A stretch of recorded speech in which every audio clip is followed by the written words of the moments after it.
Assalamualaikum warahmatullahi wabarakatuh. Saya Islahiyah dari Prodi Pendidikan Ekonomi STKIP PGRI Bangkalan. Halo anak-anak, bagaimana kabarnya hari ini? Sehat semua ya? Di video ini, Ibu akan menjelaskan tentang APBN, apa itu APBN, fungsi-fungsi APBN apa, tujuan APBN, dan sumber-sumber penerimaan negara dari mana. Ada yang tahu apa itu APBN?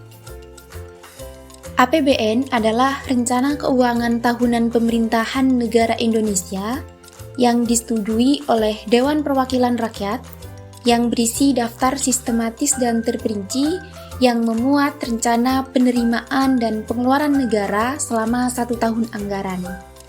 Jadi, kalau berbicara tentang APBN, kata kuncinya itu adalah penerimaan dan pengeluaran negara.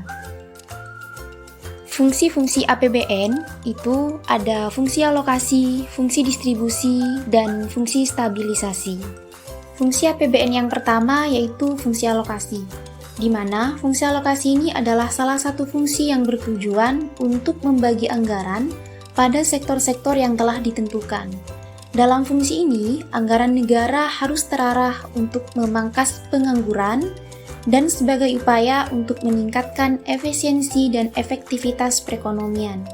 Misalnya untuk perbaikan jalan, kesehatan, pendidikan, membangun terminal, dan juga stasiun kereta api.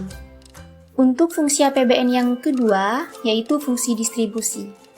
Di fungsi ini, penerimaan negara dalam APBN selain digunakan untuk kepentingan umum, yaitu untuk pembangunan, juga disalurkan kembali kepada masyarakat dalam bentuk subsidi, beasiswa, dan juga dana pensiun.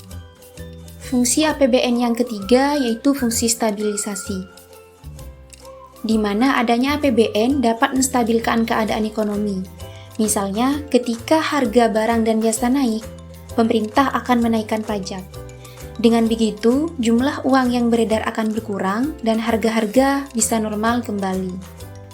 Setelah Ibu menjelaskan tentang fungsi-fungsi APBN, sekarang Ibu akan menjelaskan tujuan APBN.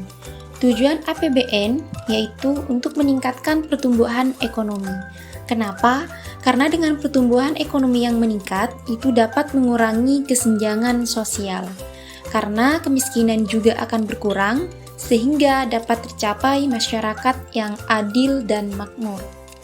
Juga, pemerintah memiliki gambaran jelas tentang pendapatan dan pengeluaran negara selama 1 tahun. Untuk sumber-sumber penerimaan negara, yaitu berasal dari penerimaan pajak, penerimaan negara bukan pajak, yaitu migas, non-migas, yaitu yang berkaitan dengan pertambangan, contohnya seperti batu bara, laba badan layanan umum seperti rumah sakit atau universitas, laba BUMN, dan juga dari hibah. Sekian penjelasan dari Ibu, semoga bermanfaat. Wassalamualaikum warahmatullahi wabarakatuh.